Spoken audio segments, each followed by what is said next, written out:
All right, hello everyone. I think we're ready to get started. My name is Madeline, and I'm very excited to welcome you all tonight to the Veritas Forum at Dartmouth. Before we begin, I'd like to take a moment to thank the wonderful student group who helped organize all of this, particularly our leader, Jake Cassell, in the back there. Tonight's event was also made possible by our co-sponsors, the Dartmouth Faculty and Staff Christian Fellowship, Crew, the Thought Project, the Eliezer Wheelock Society, the Waterman Institute, Christ Redeemer Church, Agape Christian Fellowship, and the Interfaith Living Learning Community. I'd like to preface that tonight's event is not a debate. We're not here to see people win or lose or score points off of each other. Veritas is Latin for truth. So we're here tonight for a discussion, connecting truth to our hardest questions and our deepest beliefs. We've asked our presenters tonight to share personally, ask honest questions of each other, and model a conversation that all of us can continue this evening and beyond. Our hope is that everyone in this room would be challenged.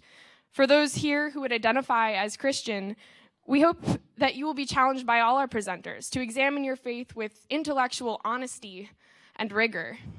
And for those of you who think the Christian faith is mystifying or disproved, we hope that you will be challenged by hearing from Christian intellectuals who can make a serious case for why faith in Jesus has a role in their lives. I think all of you received a card when you walked in here. You guys have that? Great. The Veritas planning team aims to create events which are relevant, and we're continuing to improve. So if you all could just take a moment to fill out your contact information on the top half, we're going to collect those at the end of the night to get feedback on what you thought of this event and how we can do it better in the future. So if you can just take out a moment to fill that out now, we'd appreciate that.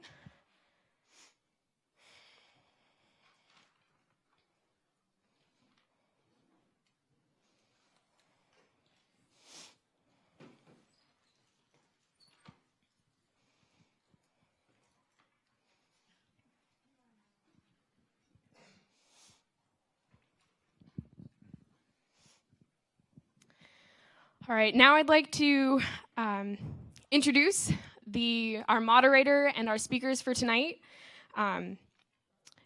We've been pretty fortunate to have these people with us. And so Catalina Gorla is a Dartmouth alum from 2009.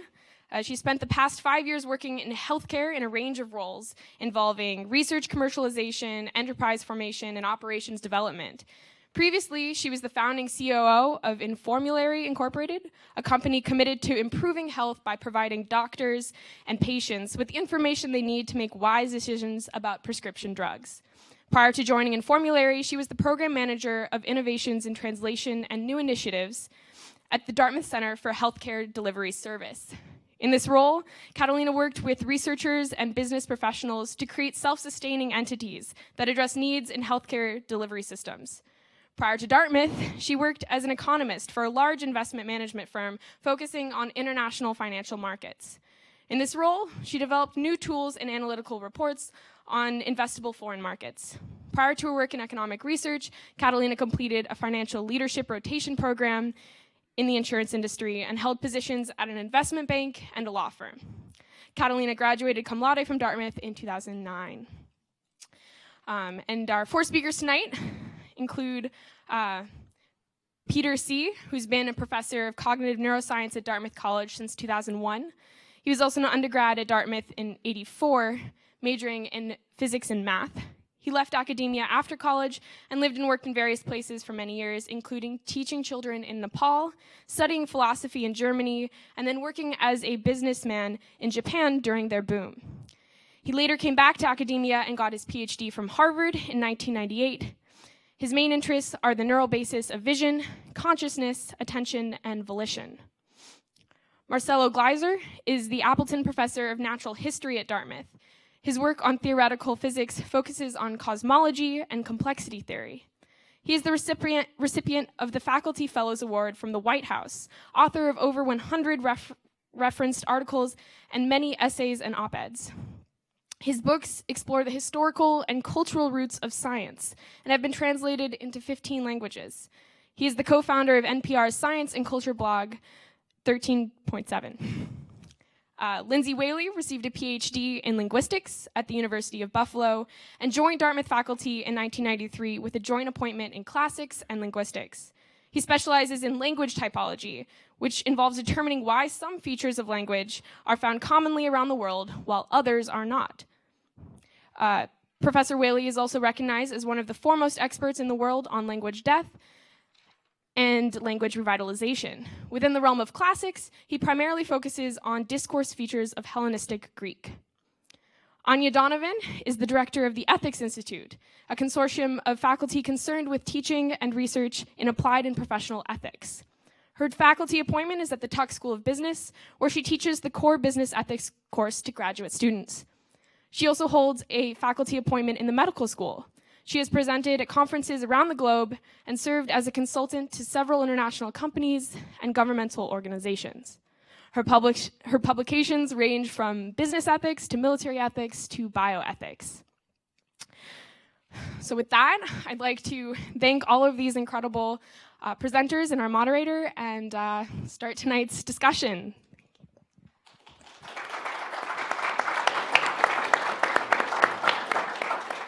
Thank you, Madeline. So one quick addendum to the title for the panel today is Chasing the Good Life, but we're going to be a little bit more specific. We're actually going to talk about chasing the successful life.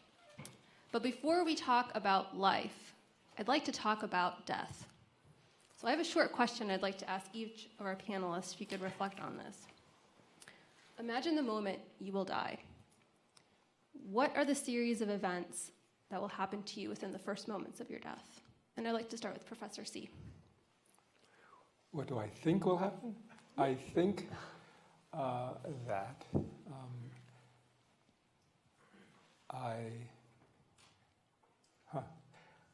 So I don't believe in an afterlife, if that's what you're getting at. I believe that with the death of your brain, there's the death of your consciousness.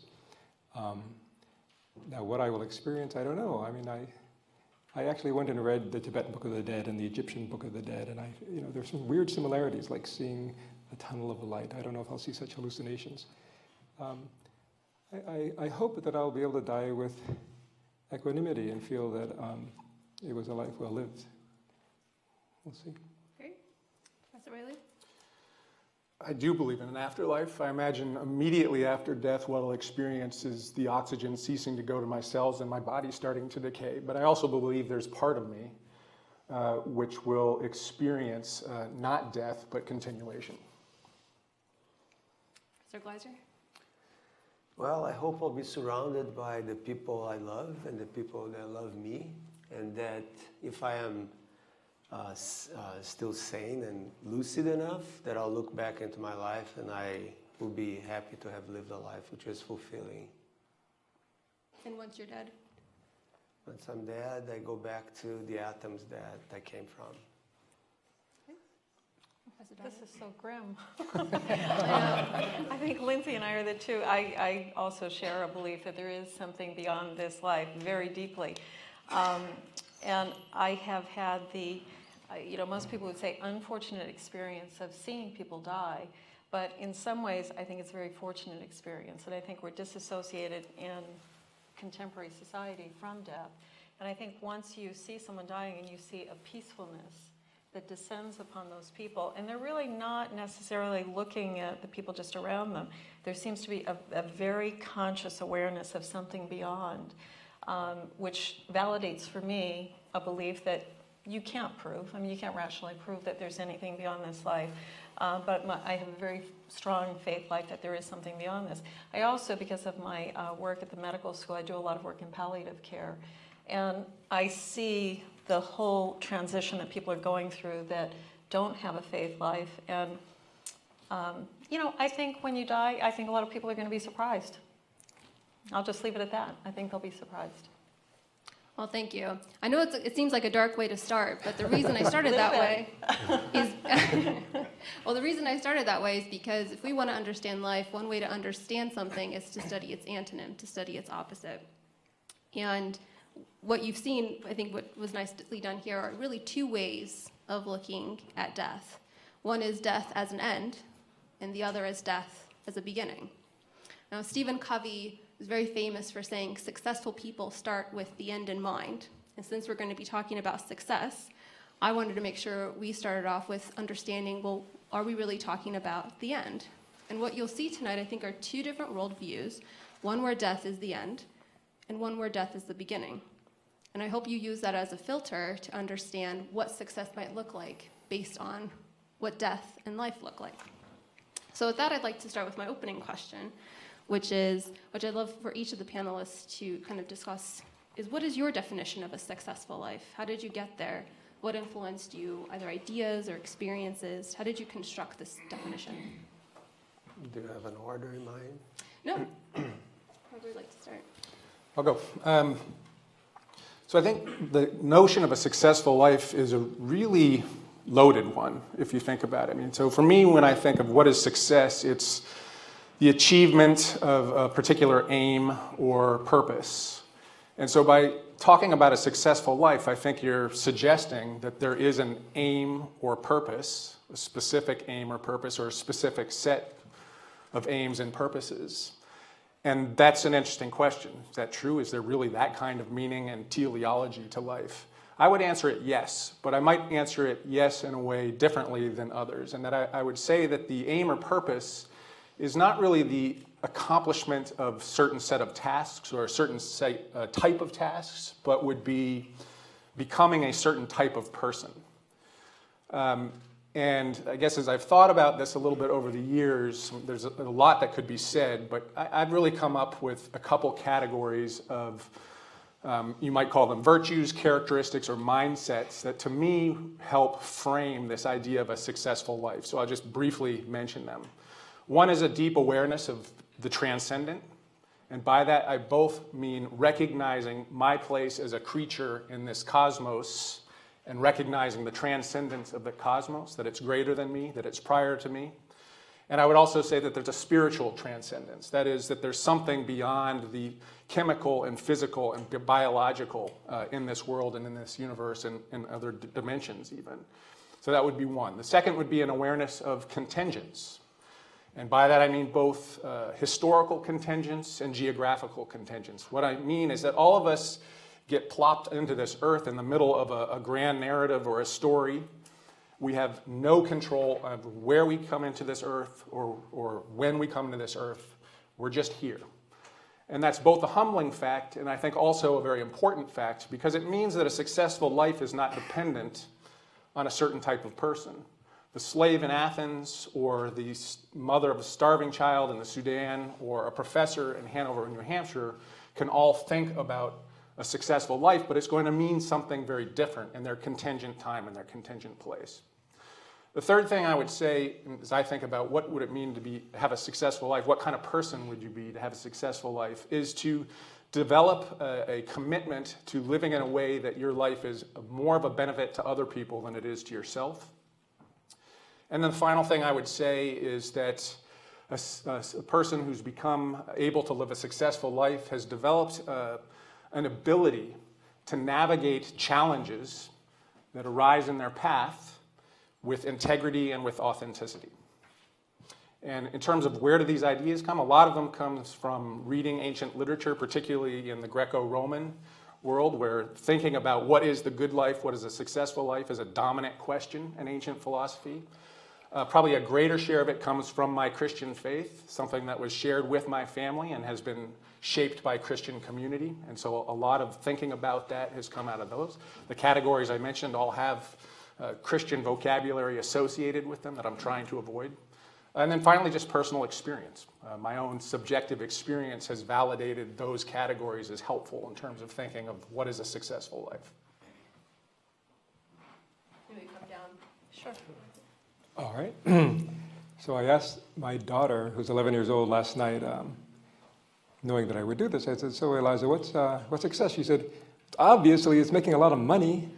And I thought, oh my God, where have I gone wrong? But I do think that that's a very dominant view in our society. And our society is kind of obsessed with money. and is in many ways miserable because of that. You know, if people were obsessed with collecting hammers, you think they were, you know, insane. But if people are obsessed with collecting money, that makes, oh, well, that's normal. So I don't think success, first of all, I don't think it's a noun. I mean, the success itself is a noun, but that which I think we're talking about is really not a noun, but a process. So there should be more like a verb, like to thrive or to flourish would be closer to what I would think of as success. And also, it's just not one thing. You know, you can be very successful as a parent, or you know, have a thriving family and not, you know, not have a thriving career, or vice versa.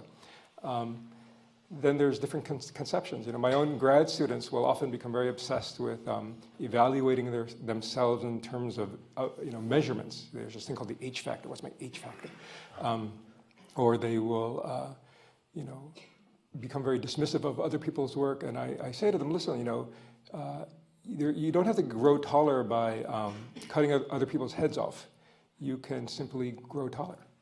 Right, so in science, my field, that would mean becoming better at your methods, deepening your understanding. It has nothing to do with other people, and you know, we're all like that about driving. So if somebody is a really good driver, we think, great, you know, there's no threat there. We want everybody to be a good driver, but when we look at other people making more money, we're like, oh, you know. In science, you know, if their paper gets rejected from Nature, you'd be like, oh, I'm so sorry, you know. So there's a lot of relativistic conceptions about success, but I don't think that those are the most enduring or satisfying. The most enduring and satisfying are ones that are relative to your own growth. And I would say one aspect of that is mastery of something. Ultimately, best your aspects of yourself.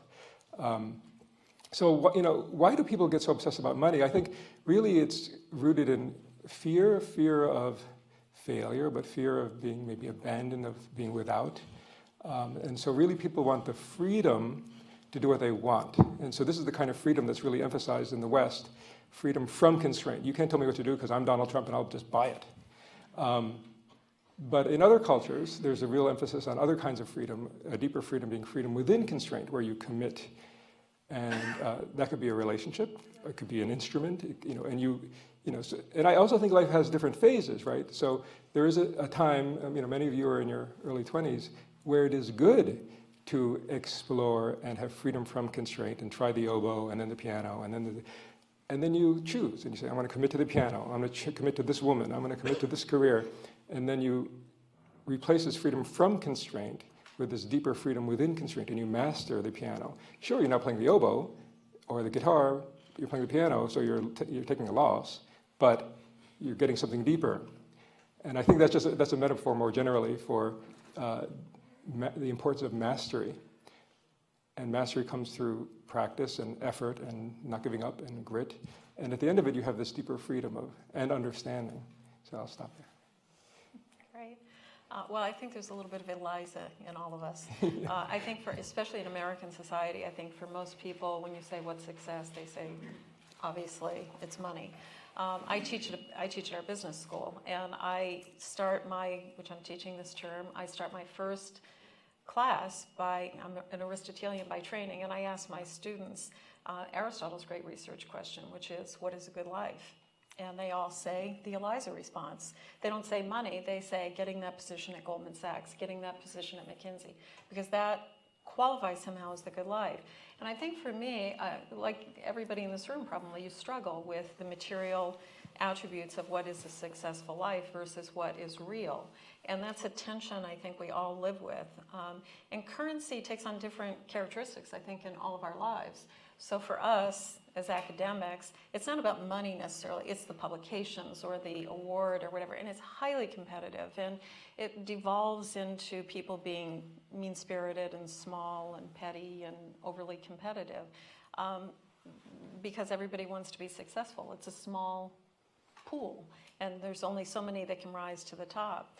For me, I think when I was thinking about this question, my responses came more from my background in philosophy than it did in theology. And I think one of the great gifts that philosophy gives us is to constantly reflect on what is our life about. And it really goes back to the question about death. at the end of your life, what is it that you're known for? And it's the old adage, nobody says, I wish I'd spent more time at the office. Do you know how much money I made? No one says that on their deathbed.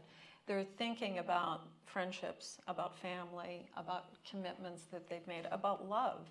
They're not thinking about how much money they made. So I think for me, and I'm just being very honest here, the tension is always still, even at this point in my life, that, what is successful?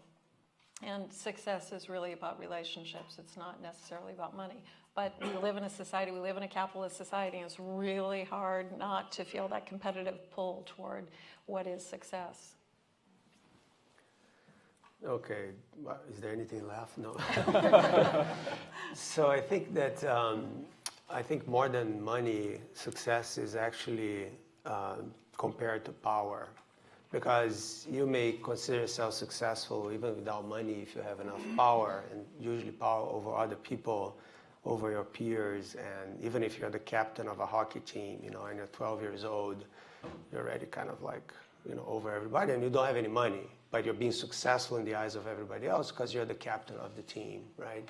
And I think there's something exhilarating and perplexing about being human, right? Because we pursue a life where these values are thrown at our faces all the time, right? We are here in an Ivy League school, and you worked very hard to be here, both as a student and as professors. Believe me, it's not easy to get in as a professor either, to Dartmouth. So there is that directive, of being successful in whatever career you choose. But I think, and as Peter said something really interesting, he says that, what you define as success also changes in time, right?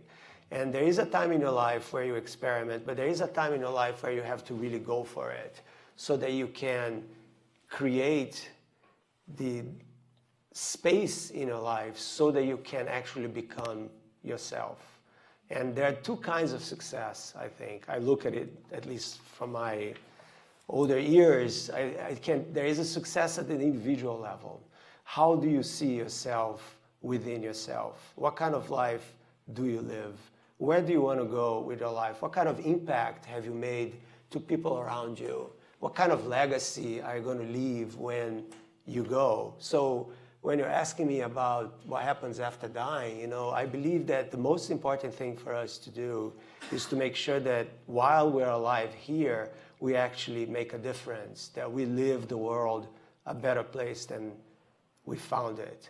And to me, that would be the success at a larger scale. So there is something about your self-fulfillment, like it's always about the quest, right? I mean, life is a big path ahead and is a quest to make a difference to yourself and the people around you. And if you do that, after a while, after you live a few years and you look back and say, well, yeah, that is a measure of success, not because I have a lot of money, but because I lived a life of meaning. Thank you. So I want to jump into some discussion questions now to unpack some of the things you guys have talked about. So we've heard some ideas of success as living a life of transcendence and historical contingency, relevance. Mastery, you've mentioned becoming a master in something, having a deep knowledge, which gives you a deep freedom, despite being focused in one area. And Professor Donovan, you talked about love, family, friendship, and learning how to balance that with the tension of material success as well. And then Professor Gleiser, you talked about the individual looking at your own life and what has your life accomplished. So with these ideas, I want to ask a couple questions to start to unpack them, and to unpack kind of one of the bigger questions, which is how did you get there? How did you get to these understandings of success, and how do they manifest in your life? So my first question is, why are you here tonight? Why did you give up your time to come and have this discussion with us? I'll start with Professor Donovan. I'll start just by saying I think that this type of opportunity is sadly rare at Dartmouth, that we have an opportunity to be able to interact with students in a way that's deeply meaningful, but there's no grade involved. You're not required to be here. That people say, this is the idea behind university education, that people gather together to talk about deep issues because they're just intellectually curious. They're searching for meaning in their lives. And I just think we have too few opportunities to do that. We have lots and lots of classes, we have lots of mandatory things, but we don't have enough of this. So anytime I'm invited to this, I'm, number one, saying yes. Number two, I'm deeply honored to be able to be a part of a panel to have that discussion. I'll second that. I mean, yeah. You know, it's so important to be able to hear from colleagues and talk to you, and eventually you're going to be asking questions, we hope. You know, that will be also meaningful. And so this kind of conversation is what makes a difference. You know, and so it's all good to be here. Well, another thing I would add is that I totally agree that being able to create a venue where students can be thinking about these things is great. But I would also put it on the faculty, and it's actually surprisingly rare among colleagues to talk about these questions. So one thing I really enjoy about Veritas forums, and this setup in particular, is I learn tons about my colleagues about what's probably the most important questions in our lives. That's true. And if I can just add, I think students are really unaware of how compartmentalized we are, because there are certain things in academia for faculty that we know you don't share with other, you just don't put out there. So if you have a religious orientation, that is verboten. I mean, it's not something that people put out. If you have a certain political orientation, it's not put out there. So I think faculty are keenly aware of what to keep private and what to put out. So that curtails a lot of, you've just cut off all the interesting things to talk about once you say you can't talk about those things. Would you like to add anything? Well, I said yes because I think this is a great thing, and you know, it's important to talk about these issues all the time, because not that we'll resolve them, but they lead to the enhancement of our life and help us ourselves and our communities reach flourishing. In particular, it makes us aware of the sources of our suffering, much of which is associated with systems that are kind of created by people and yet take on a life of their own, like capitalism, or like Goldman Sachs, which effectively acts as a psychopath if it were a human being, and yet we don't know how to rein that in. So my own path here was, you know, so I was a Dartmouth undergrad, and I became, I had a physics professor named Joe Harris who was very influential to me, and he encouraged me, actually. He said, you know, just leave academia, you don't have to be here. And so I became disillusioned with academia as just endless sort of word games that weren't affecting the real world or me at my deepest core. So I just left academia, and I did all kinds of stuff. Worked in Alaska, worked on a farm, worked as a businessman, taught in Nepal. And, you know, but after 8 or 9 years of that, I was about 30, and the stock market in Japan had crashed. And there were a lot of suicides, and I kind of witnessed the aftermath of 2 of those suicides, and one of which, you know, kind of gave me PTSD. And I said, you know what, it's time to get out of here. I mean, there was also no path up inside of Kobe Steel. So I started traveling again, and all of you young people, I would recommend traveling is probably the best thing you could do at this stage of your life. And I said, you know what, I want to go back to the academy, but I want to, because that's actually who I am. I'm a thinker, and you know, in Japan I realized, you know, I'm living, you know, I'm not being authentic. You know, so when I grew up in Manhattan, kind of in a poor Puerto Rican neighborhood, and there was a saying, I went something like this. So I'll say it in a New York accent. So why do bankers get paid so much money? It's because they're getting paid to live somebody else's life. And I had this kind of feeling in Japan. Actually, I'm living somebody else's life.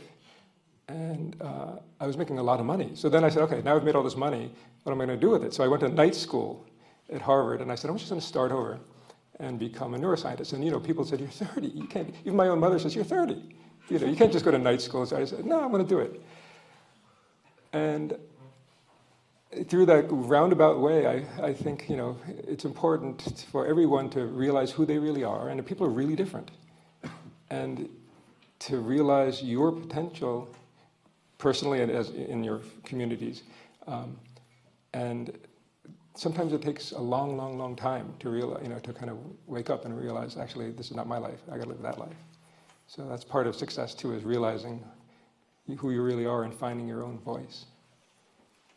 Can I add one thing to that, just to kind of dovetail on that? I think one of the best commencement speeches I heard was Conan O'Brien, when he talked about the benefit of failure, which you weren't saying you failed, but just experience. And it's something that worries me so much with students that I have, that the trajectory is so clear for them. I'm going to graduate Dartmouth, and I'm getting my multiple degree, MD, PhD, JD, blah, blah, blah, kind of degree, and there's nothing in between. And I think, one of the great gifts in life is to just put your elbows out and try different things, travel, try different jobs, all of those kinds of things, which really helps us for the idea of success, because if you just are in one trajectory, I always, caution students, I say, you don't want to wake up at, 55 and say, wow, I didn't do anything fun in my life. I mean, you should really have a little fun, and failure isn't good, it's not pleasant, but it also expands our horizons and allows us to see the world in a new way.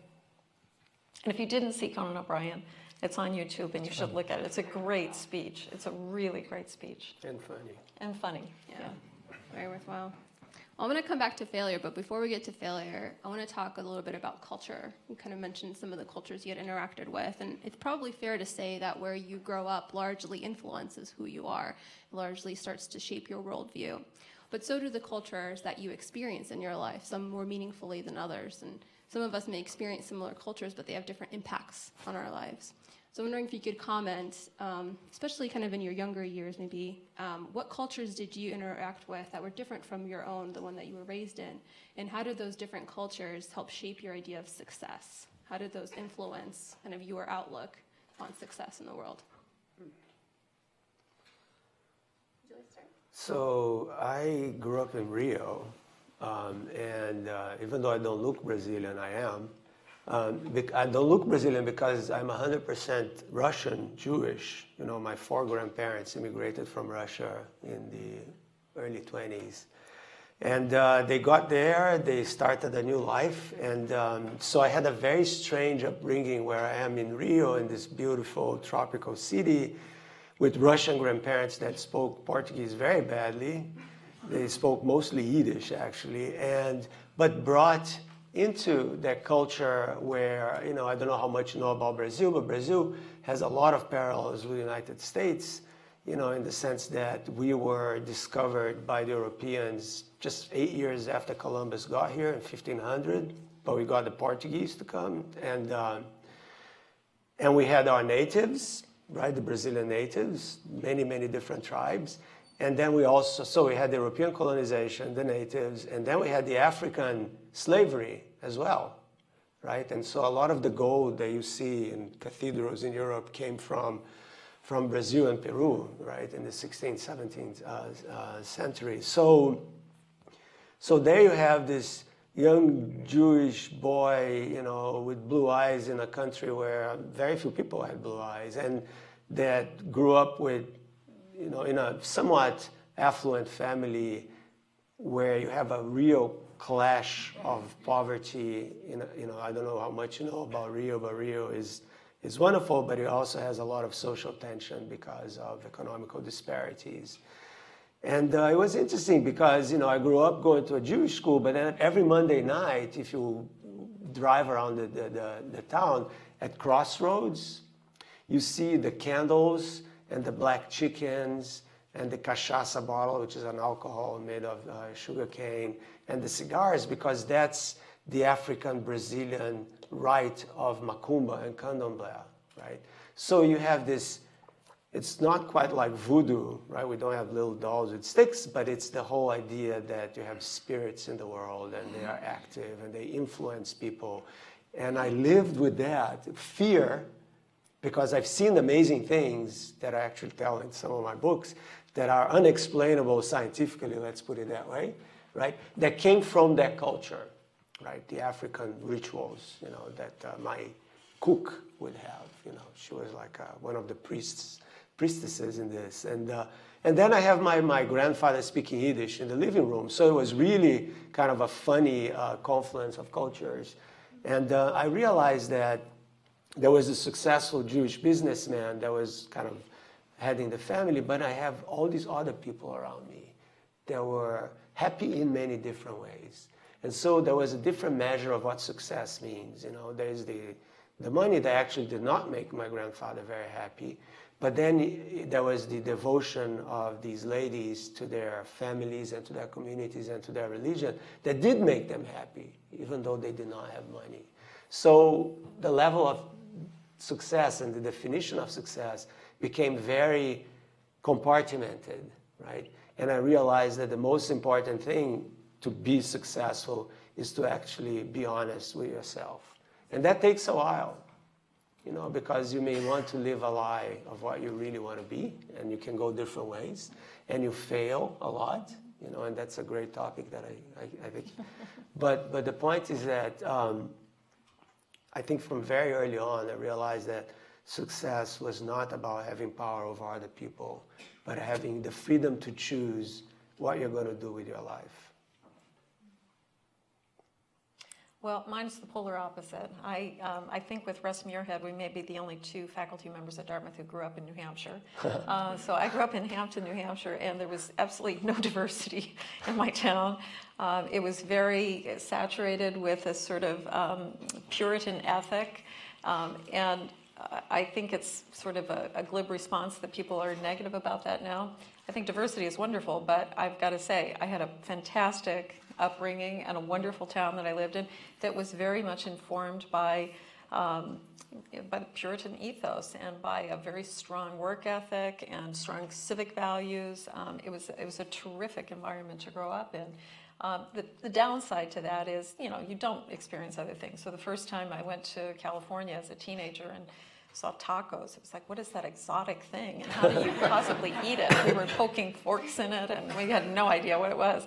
Now, New Hampshire has changed just in the time since I was a kid. It's a very, very different place. The world is a different place.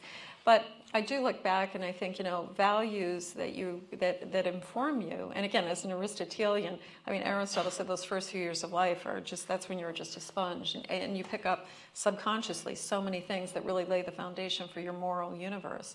And I think those were really good values. They were great values. And they really stressed, through town meeting, through civic engagement, through delayed gratification, which was strongly enforced, civility, manners, all sorts of things that I think were terrific values that informed me as an individual.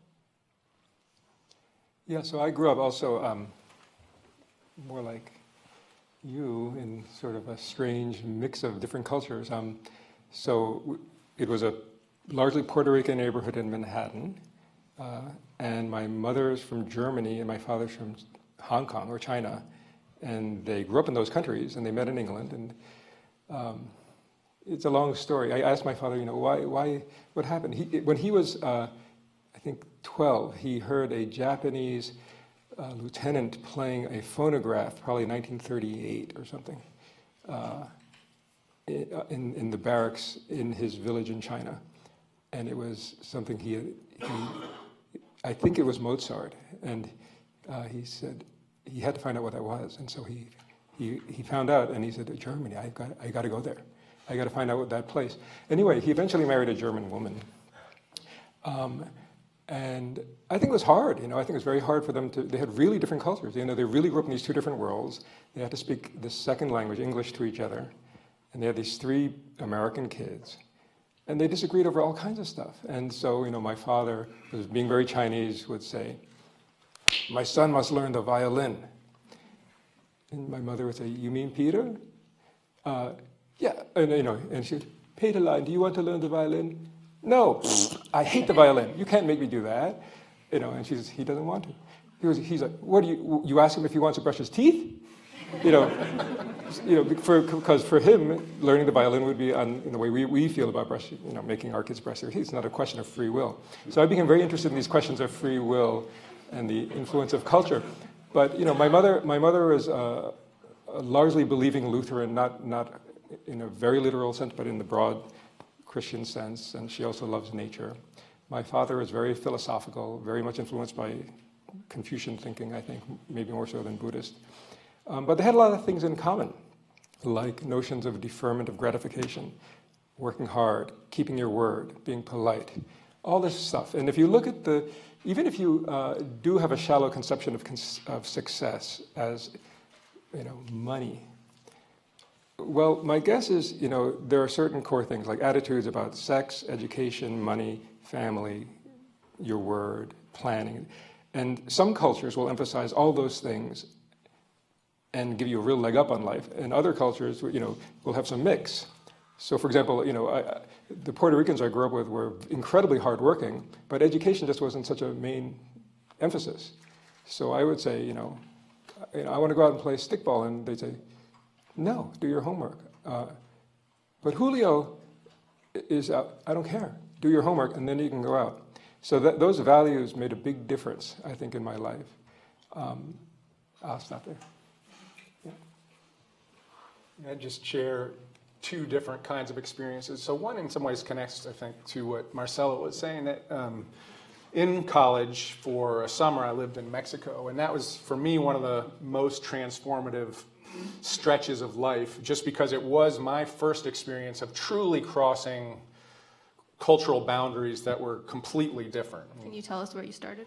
Say again? Can you tell us where? Sure. So it's a challenging question. We moved all over the place. My family did, but generally speaking, my father was an academic, so generally we were settling down in college towns in different portions of the country, and I'll come back to this in a minute. But so, in terms of this Mexico experience, it was the first time where racial diversity, socioeconomic diversity was so sharply obvious that you really had to ask pretty deep questions about, fairness in this world and these sorts of things.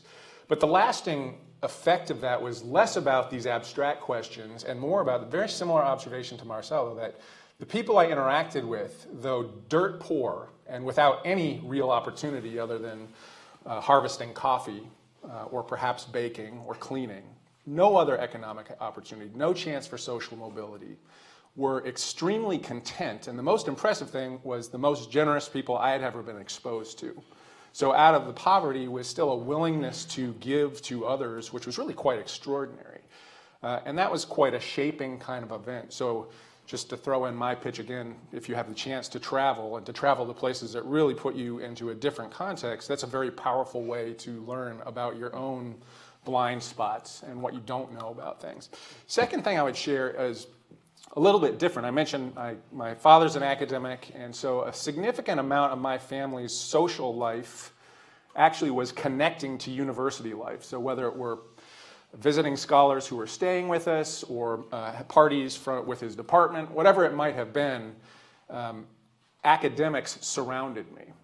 And I found that very attractive and very powerful. These people who were dedicated to learning things about this world. My father was an economist, but he worked with natural resource forecasting. So it was mostly scientists and economists that we were interacting with. And the depth of knowledge they had about systems and about human well-being connected to the way the systems were configured. I was like, this is amazing. This is the kind of thing somebody should do with their life.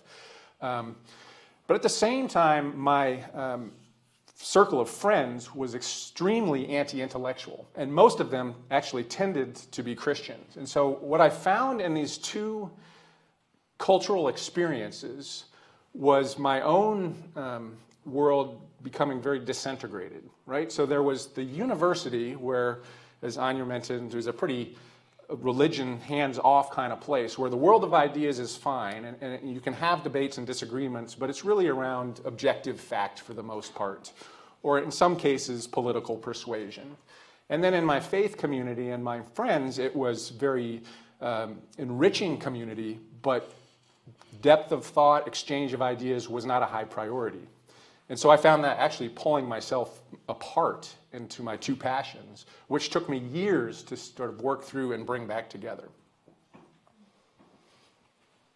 So we talked a little bit about, so this is great to hear your backstories, because I want to talk now about life partnerships.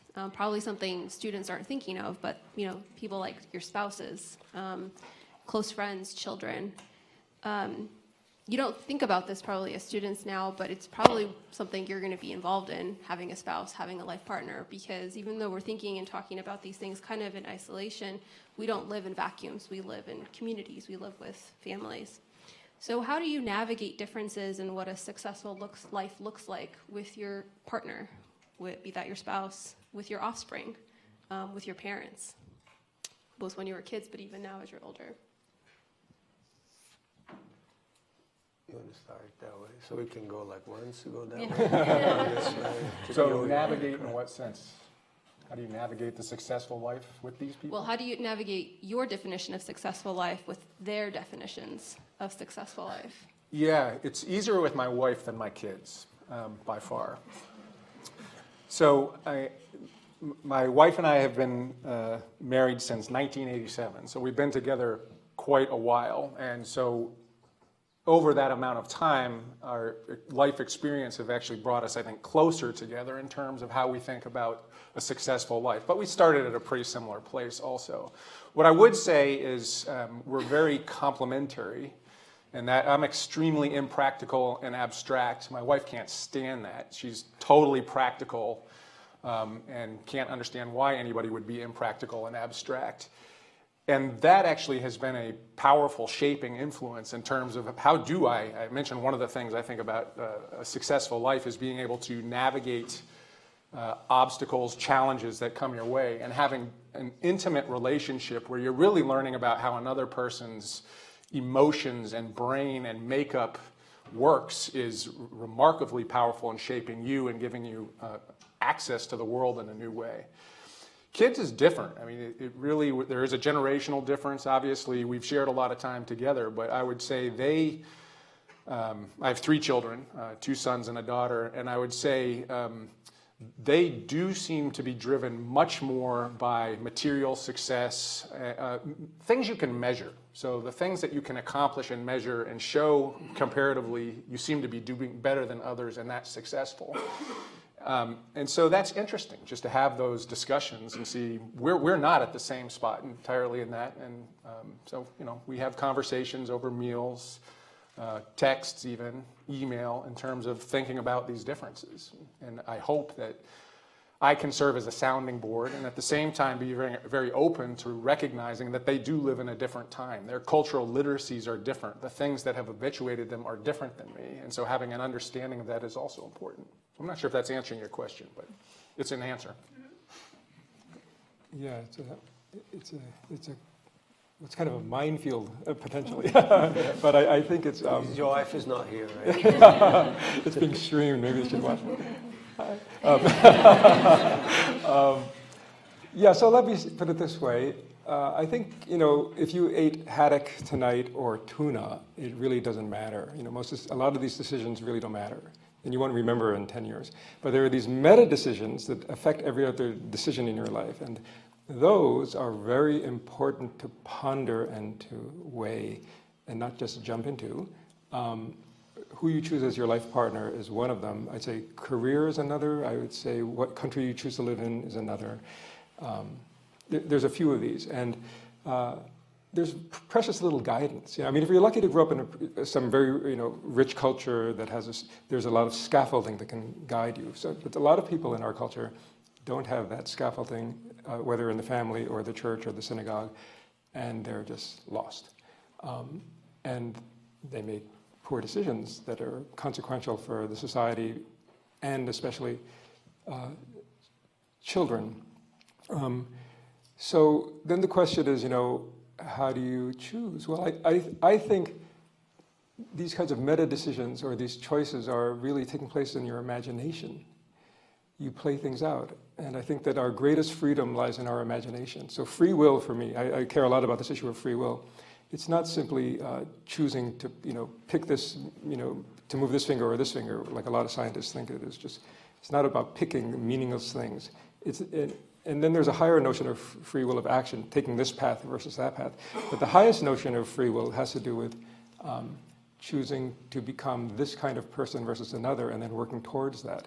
So we have a kind of meta free will where we can choose to become a new kind of chooser, and part of that is choosing to become a new kind of chooser in a shared life with another person or other people. So for me, I found somebody who I really just liked and enjoyed being around. I think humor is really important, and if they can make me laugh, that's much more important actually. I think to be with a friend than someone you're romantically infatuated with. So infatuation, I think, is a big danger. Especially people your age might succumb to this. It's very, you fall in love and it's overwhelming, and the person becomes a god or a goddess, and And then it's almost like a trick of evolution, right? So because then and then lots of sex, and then 2 years later there's a kid, there's a baby, and you're like, what have I done? And so you don't want to fall into that trap. You really want to choose well. So you want to get beyond that period of infatuation. And I think traveling together again is a really good way. Now about children, I also have 3 children: a girl who's almost 17, 15, a boy who's 15, and a girl who's 11, Eliza, who wants to make tons of money. And I don't know, I guess I have, so before I had kids, I was going to be Pa Walton or Pa Ingalls. And my kids recently said to me, I said, how do I measure them? They're like, well, Pa Walton would be, Pa Ingalls, and here's Homer Simpson, and you're like here. And so there's a lot of that in the family. They're pretty brutal. I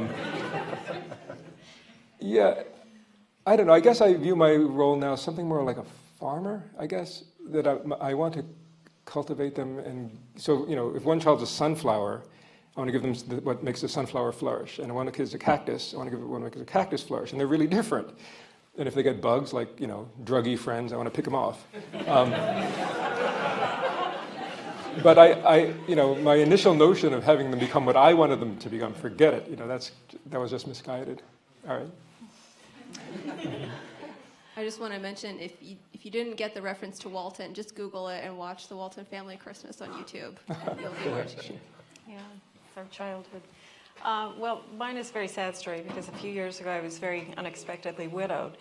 That said, I will disagree with you on the infatuation is overrated. I think in Ireland we have an expression being gobsmacked. I think it is wildly underrated. I think everybody should fall so helplessly in love that you just are dizzy with it. And I don't think we have enough of that. And I think, you shouldn't rush into marriage, but I think, falling so deeply in love and then realizing, wow, I really like this person as well. Aside from the fact you just want to hold their hand all the time, you just want to stare at them, and then you realize, wow, they read interesting books, they're funny, and that's when lightning strikes, and you realize you've met the person that you want to spend the rest of your life with. I think that's probably, I believe very strongly, it's the most important decision that you make. And I tell students this quite often. One of the sad things, I feel bad, I'm telling bad stories about Dartmouth students, but I had a student not too long ago, she was getting ready to graduate a couple of years ago, and she was sitting in my office talking about life, and she was a little bit depressed, and she started to cry, and she said, she was a really good student. She was going on to a great graduate program, and I said, you did everything right. What are you so depressed about? And she said, do you know I've never had a date? And it just broke my heart, and she was so focused on just success, this notion of just, getting into the right graduate program, which is great. I'm sure her mother was thrilled, but there's more to life than that. And I think that's a really important thing. As we move from that, pairing with someone, finding someone that you can share your life with is really critically important. And then if people choose, and I don't think everybody should have children, I think it's one of the problems we have in the world. Lots of people just think that's what you do, and it's probably not the right thing for some people. But if you choose to have children, I think that is such a life-altering experience. And the weirdest part is you give birth to this child and you think, what planet is this little being from? They're so different from me. My husband was in law. I'm a philosopher. We have a son who was just, from the time he was born, he ended up getting a master's in nuclear engineering, then he got an MBA, and I still kind of look at him like, who is this kid? I mean, he's nothing like me at all. But I adore him, and I just love the difference with him.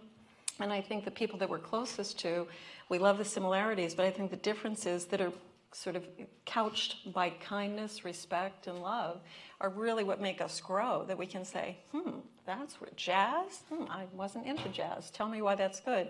Whatever it is, that brings difference into a relationship. But I think for marriages, there has to be some commonality. And we know just sociologically that the more people have in common, the stronger the propensity is that they will stay married for a long period of time. So the thing about opposites attracting, they may attract, but they often also fall apart very, very quickly because there has to be something that pulls them together. But is it commonality at the level of common values? Common values, Or common exactly. culture, No, it tends to be common values. So we know that through marriage. Actually, there's a wonderful, if I can just add one point, there's a wonderful video that Leon Cass and his wife did. I don't know if anybody has seen this, and it's on marriage. And Amy Cass, who taught at the University of Chicago, was just intrigued with the notion that, just what I'm talking about, that she saw so many kids who, they were talking about, she was doing something in literature, and there was a sexual scene. It wasn't a sexual scene, it was about kissing, it was the passion of kissing. And she said, her students said, oh, that's beyond the pale. And she said, what do you mean? And they said, well, sex is one thing, but that kind of kissing. And she said it just threw her for a loop, that they didn't understand that the whole dance of romance. And her husband, Leon Cass, was kind of chiming in on it. It's a fantastic, I think it's on YouTube, it's a video, and it's just beautifully done about romance and the importance of romance in life. Top that one. Did you get gobsmacked? Many times. Yeah, Many no, times. I was the lost romantic for sure. So we don't have that much time, so I'm going to make this very short because it's important to have the questions as well, right? But my upbringing was very complicated also because my mother died in a very tragic way when I was 6 years old. And that sort of set the whole path of my life, and it's still a very formative thing, because when you don't have a mother, you make one up and in your mind, and you try to find her everywhere, So when I became a teenager, I started to look at all these girls, and I started to find a piece of my imaginative mother in all these girls, and I was infatuated a lot because I was so hungry for that.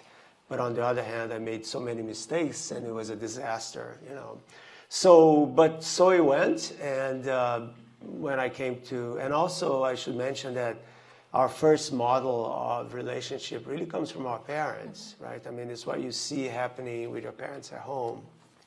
And of course, in my case, that was really awful, right? Because of what happened. And so it was a little complicated, and I had this romantic ideal of the perfect relationship, which I tried to pursue, which was, now I realize, a mistake. But when I left Brazil, then I had the complication of becoming an immigrant, right? So I went to England, and then I came here completely alone, zero family, nothing, just a postdoc in Chicago.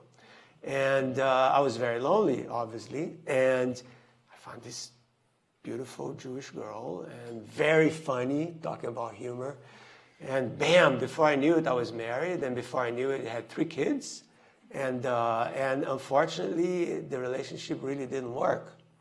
And it was very complicated, and it was very painful. And every divorce is a small death, in a sense. And we got divorced, and luckily enough, I did find a wonderful person with whom I've been for 20 years now. And I've had 2 kids with her. And so I have to say that what I've learned from all this is that when you look too hard, you make mistakes. And you have to let the other person be who she or he is, as opposed to trying to make she or he be who you want them to be.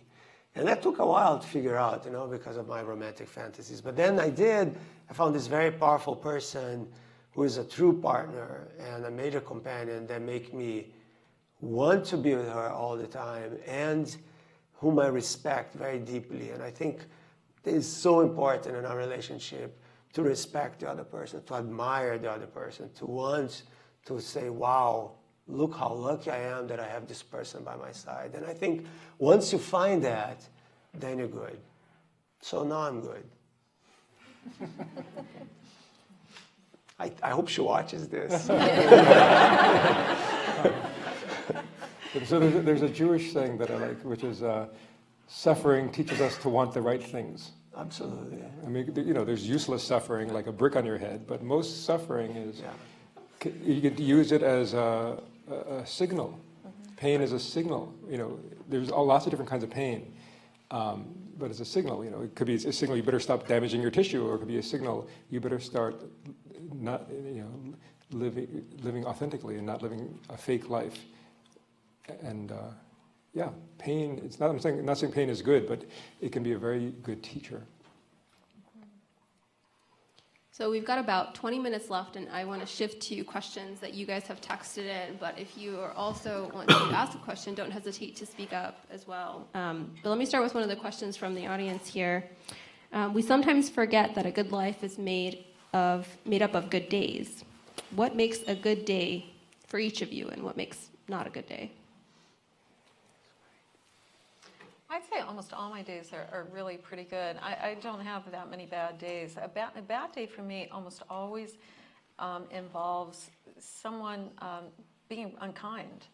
And it doesn't happen often, I say thankfully, but it really, most of the stuff, I think the older you get in particular, part of it is just personality you're born with, but are pretty good days. I mean, I tend to, even today I thought, oh my gosh, can we ever get spring? I mean, it's, the rain coming down. And then I thought, now, I bet my garden is going to be really good this year. It's like I just try to twist it a little bit. So I try really hard not to have bad days. But so you say you look for the good in the day. I look for the good, yeah. I'll go. I mean, for me, a good day is a day when I really connect with what I'm doing or the people I'm with. And I think connection is really at the heart of success in the daily, real lived sense. And the essence of connection is paying attention. And the greatest gift, you can give your kid or your spouse is just paying attention. And likewise. And that can lead to real connection, even like a resonance, where you share. It's almost like having a single mind. And all of us, I think, live in this kind of prison of our own consciousness. But if you can create this connection, it's as if you're sharing a mind, and that's very satisfying. And so for me, a good day is when that happens, also with my work, or my garden. I love gardening. But it can also happen with ideas, or with other great minds from the past. And I'll if I'm reading something or have these aha moments, or realize something about octopuses or about praying mantises, I'll be, this kind of delight. And again, it comes back to paying attention and not being distracted. Getting to the issue of connection, I think I mentioned at one point the world has really changed. When I was an undergrad here, I couldn't walk across campus without seeing 10 people holding hands or arm in arm, and I don't see that very much anymore. And I think it's ironic that these devices that were meant to afford greater connection and communication and have led to the opposite. People are all like this and not looking at the red sunset in the sky. And they're dealing with personas on Facebook rather than persons, because our brains evolved for this, looking in someone's eyes. And so, so actually I got rid of my cell phone and I got rid of Facebook, and I'm actually much happier now for that. Yeah, so. I would say somewhat similarly, for me, the best day is one where I feel like I'm actually seeing the world fully in all its dimensions and angles and colors. And I don't mean just the physical world, though it's that. I mean, that day when you drive by the same scene every day, but this time something about it just captures you and you go, wow, that is amazing. That's really neat. Or you're at Salt Hill with a friend and you just in that moment say, I am really experiencing something special here, where we're learning something about each other and just in a zone that feels good, it's stimulating, and it's those moments where I just feel like, okay, now I'm really living life. So similar to this connectedness idea that I think my eyes are half shut half the time because of distractions. And so when I focus on self and focus on activity and allow myself to just perceive, that's when I say, it's great to be alive. So for me, good days are days where most of them actually, just like you, because I love my work, I love my family, I love where I live. But then there are the special days, which are really good days, and those are days where I actually have control over my time, so I can go do the things I really want to do. which in my case in particular is to find some sort of spiritual transcendence in nature, which I do trail running. So I'm a big trail runner. I love going up the mountains. And to me, that is a moment of deep communion with nature. And I was in a monastery in Kyoto in January, and those guys are a Buddhist sect called the Tendai Buddhist sect. And these are called the marathon monks. You can check them out on YouTube. And these guys run to find enlightenment. But they run ridiculous amounts of, I mean, the distances they're the most amazing. But the point of them is that they live in this mountain, and to them, the mountain is the body of the Buddha. So as they run, they're worshiping the Buddha. And I thought that is just a beautiful metaphor for finding self-transcendence through the connection between your body and your mind. So the special days is when I actually not just do the work I love and be with my family, but I actually have a little extra time so I can also go run the mountain. Can I just add that I think it's also important to set up, I don't know if you want to use the word sacred, but times that, that are dedicated, like family time, we have dinner together, that affords connection. Some religions have a Sabbath where you can't even turn on the light. Even if you're a total jerk, what are you going to do? You're going to hang out with people and talk to them. It affords connection. Yeah. That's very good. When in your life, this is another question from the audience, when in your life did you feel most successful? It'd be great if you could use your definition of success too.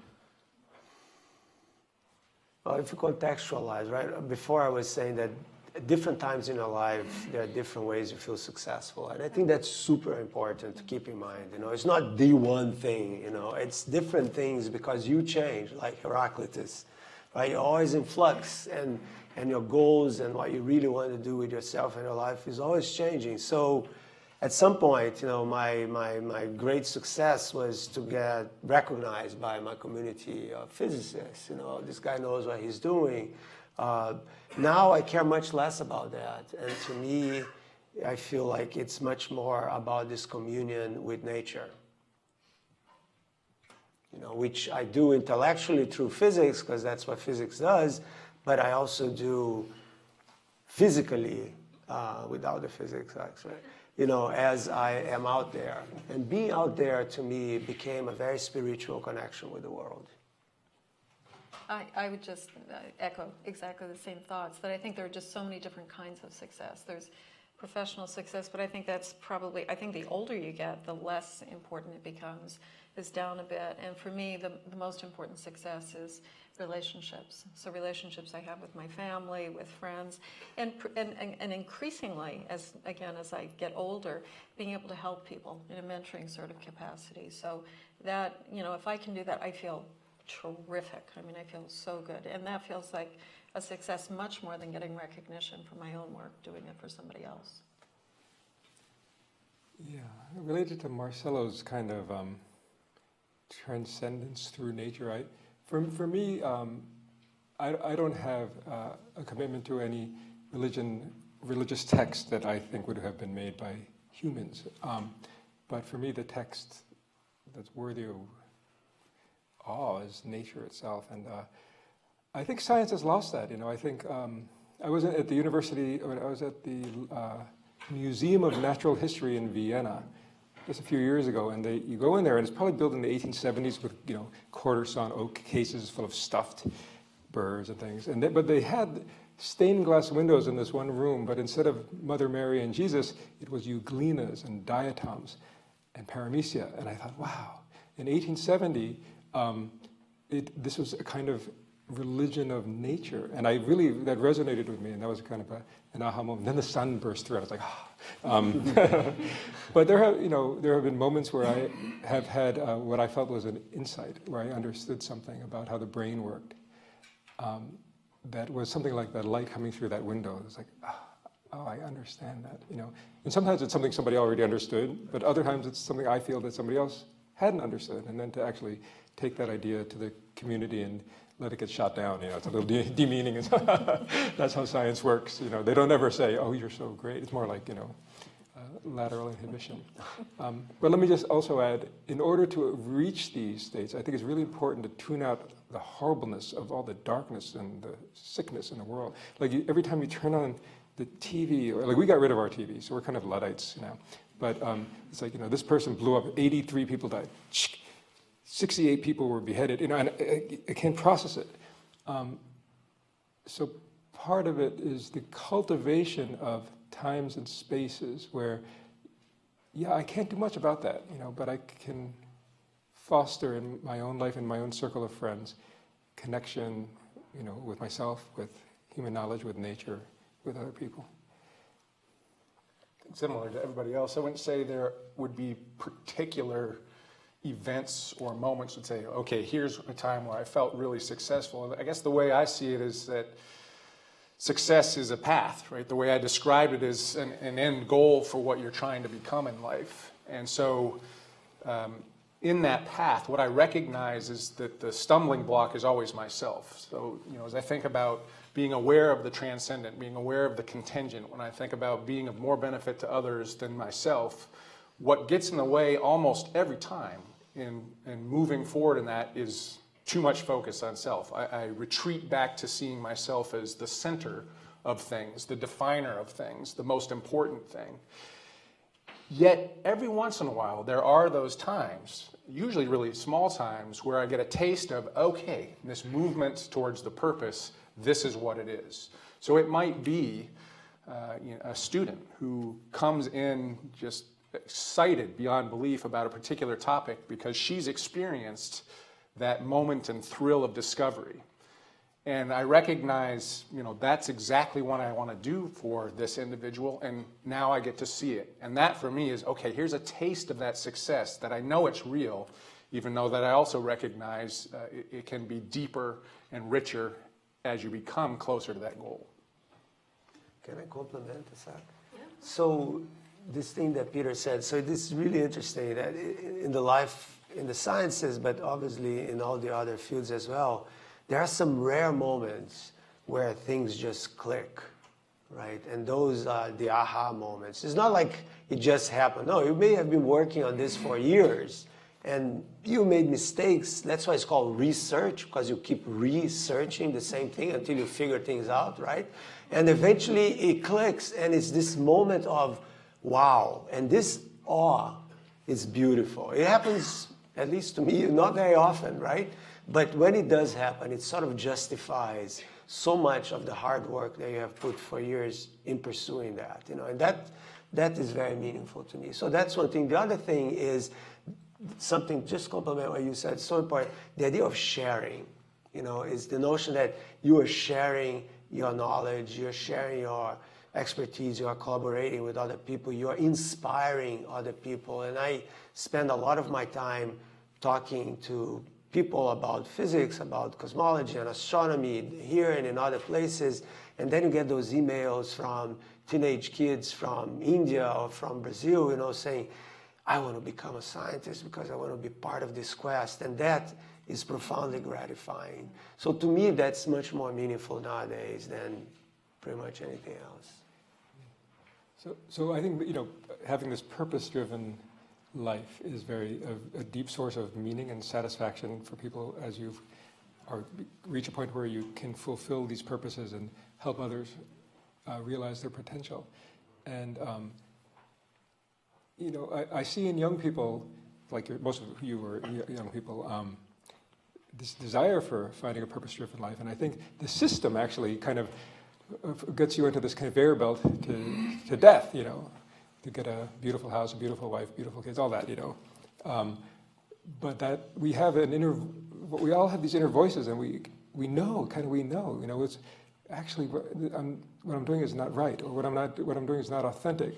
And you have to listen to that inner voice, because that's a signal that's trying to guide you. And I think that your generation is going to face tremendous tumult. I think that the last 20 years or 30 years is nothing like what the next 20, 30 years is going to be like. I think it's going to be full of upheaval, actually.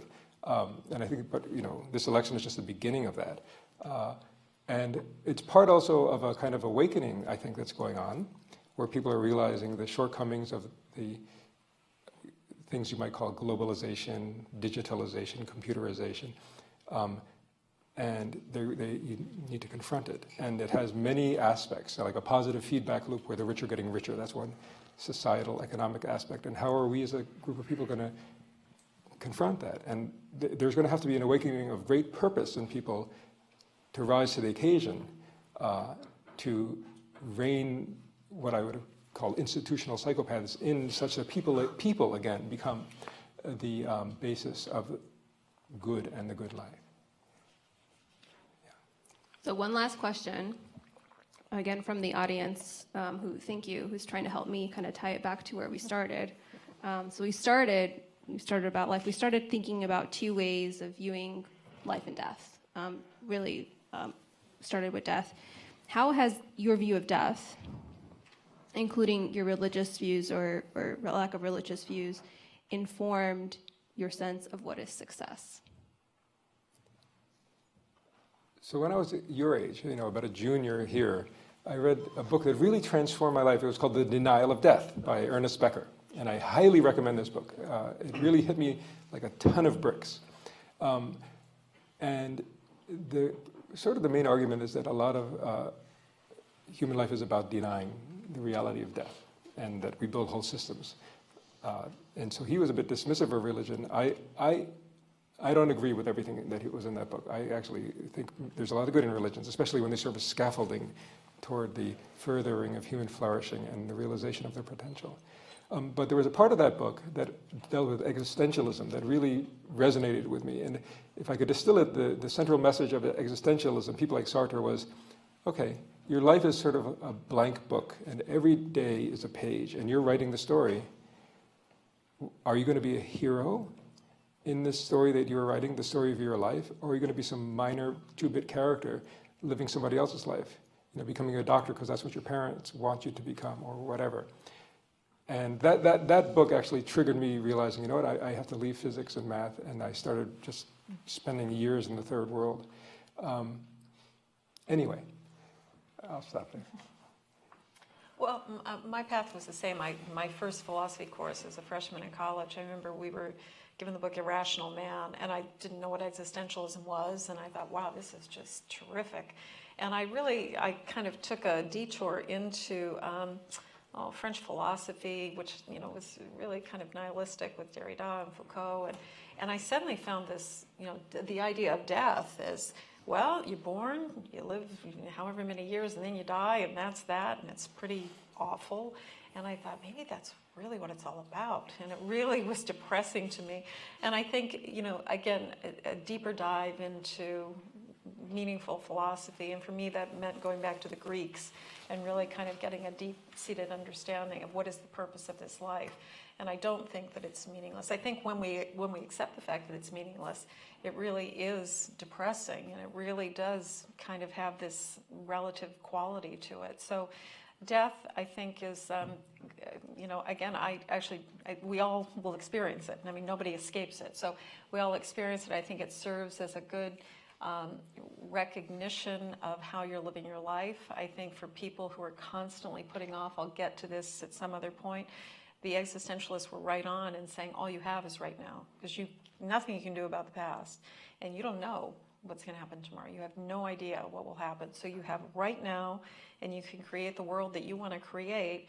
You're responsible for it. You own it. And I think in that way, you don't have to have a religious orientation to understand the meaningful nature of death as a prompt for living a good life right now, a meaningful life, a really meaningful life.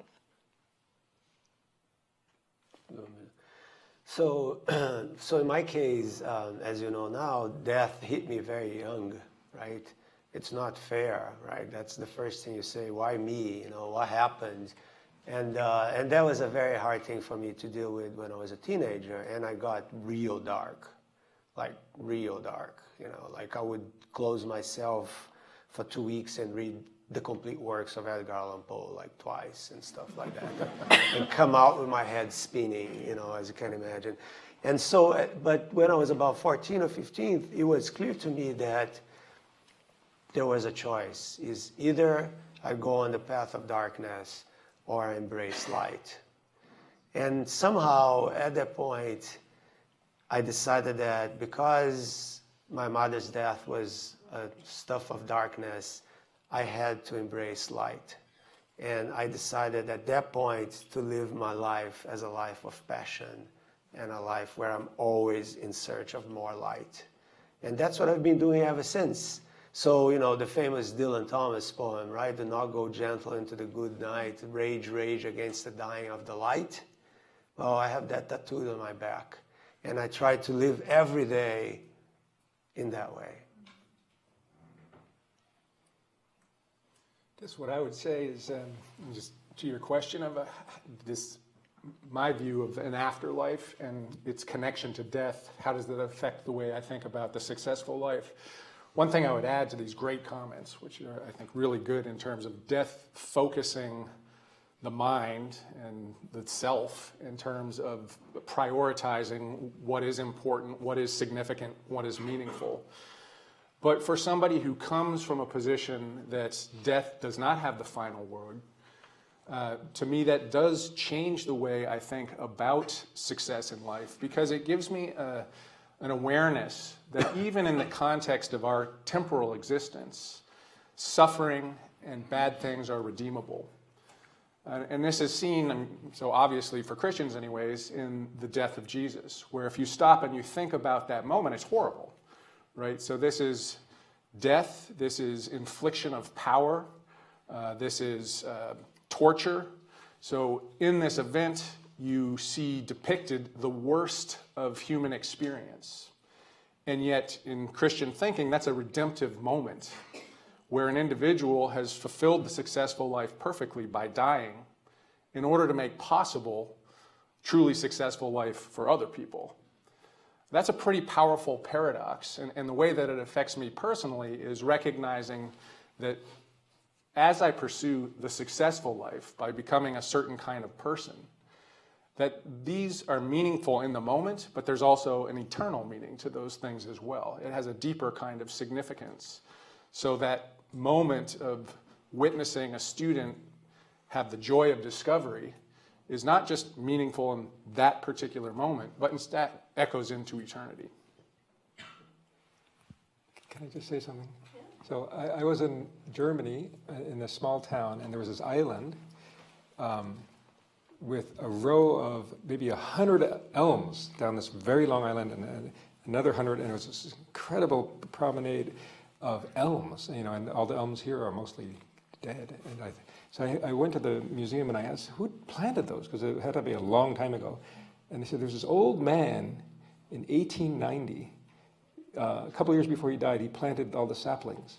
And I thought, wow, you know, he knew he wasn't going to live to see it, but he did it. And I think, you know, if I could do something like that for my students, you know, because we had this little sliver of a life. You know, essentially it's an infinity sandwich. Or essentially it might as well be, I know it's 3.7 billion, but it's an infinity of time before my life, an infinity of time after my life, and I'm sandwiched between these two infinities. I got this little sliver of time, you know. How will I live it well and pass something on like those elms? And I just see so many people, you know, not so much at Dartmouth. I mean, you're all very cultivated, lucky, healthy, mostly people. But there's so much mental poverty. That's by far, I think, the greater poverty in the world. It's the mental poverty, not money poverty. And people just watching TV all day and feeling, you know, there's this book by Eric Fromm called Escape from Freedom, but he really looked at this, you know, human beings just can't handle this freedom and they just waste their time. But you could take this tremendous freedom that we have as human beings to really do good and do great things. And I'd say the most powerful weapon in the world is your imagination. Because with that, you can imagine a different world and then make it happen. You can imagine an airplane and make it happen. You can imagine horrible things and make them happen too. So. Wonderful. I want to thank the panelists and leave you all with the challenge of taking this moment, maybe as a seed and a slice in infinity, and finding the good in every day, choosing to walk in the light, and turning it into an echo into eternity. Thank you.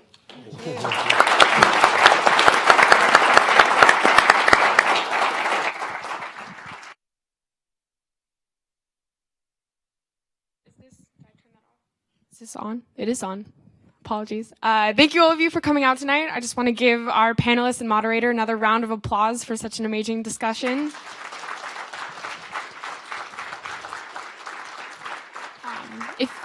If you could all take a second to finish filling out those cards we started at the beginning, we would really appreciate that. I think they will be collected by the doors. I think so. But we'll be continuing this discussion in Occam Commons in the McLaughlin cluster. It's just across the street here. I'm sure we'll have a big parade of people. But yeah, our speakers will be there to continue this discussion, and I hope that whether it's tonight or in the future, that we can all continue to think about the things that have been brought up here today.